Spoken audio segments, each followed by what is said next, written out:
Make art because I have a lot of fascinations, and I like sharing those fascinations, and I like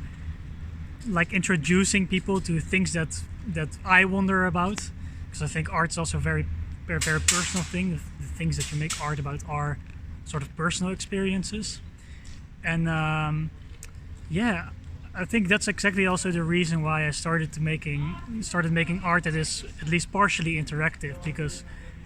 once you make something that's interactive, and I don't necessarily know everything that's going to happen while you're watching that artwork, then all of a sudden that experience of watching it becomes a personal experience for whichever individual is watching it. And I think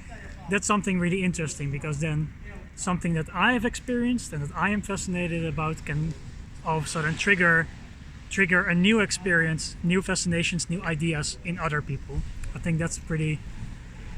good wrap up of why I would make art.